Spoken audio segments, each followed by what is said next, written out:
All right, so here's what goes on in the classroom, right? We got a teacher, we got 3 students, right? These 3 students right here are all different learners, but we have 2 of them that kind of understand things quick. They pick up things quick. They're always getting good grades. They always understand everything. They're moving on. They're moving with the flow of the class. Then we have 1 student back here, right? And every single day as the class moves forward, this student is out here trying to figure out what's going on. So when they're on chapter 2 and chapter 3 and chapter 4, you're still trying to figure out chapter 1. And I get it, right? I've been this student. And you sit here and you kind of wander. You think about your life. You think about why you can't understand it. You feel down on yourself. And there's other students surrounding you too that might feel this way, and you all kind of connect. And you feel like you're not fitting in, because in school you're always being compared. You're always being compared with tests, rankings, all these standardized tests, all these things, right? So you're kind of getting lost. And when you're getting lost, you start to give up on yourself.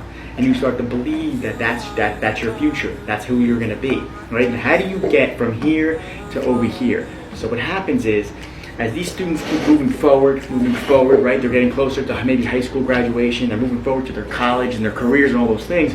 You're still over here trying to figure out, how you even learn, how you're going to pick up, how you're going to move through a classroom. Because as you sit in class, and the longer the class goes on, the longer you don't understand it, the more anxiety you're going to have, the more you can't move forward.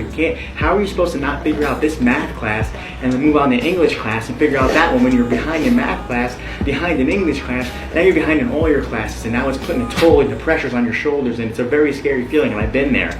But I want to show you how you get over here, right? Because we got to get over here, but it takes time, and it's baby steps, but when you start picking up the momentum, that's when you can take off.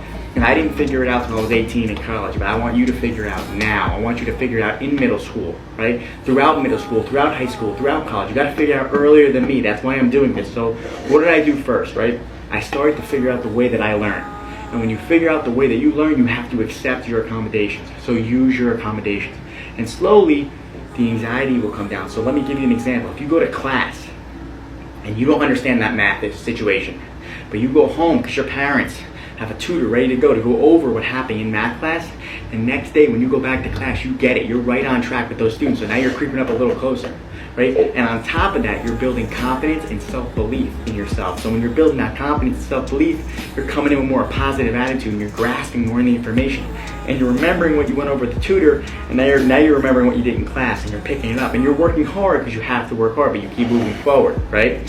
And now these students might be creeping up a little bit, but you're on their tail, right? And now you're starting to, it's not about being compared to other students, but you're starting to have that confidence in the classroom. Because that confidence in the classroom is going to lead to so many different roads and open so many different doors that you've never imagined.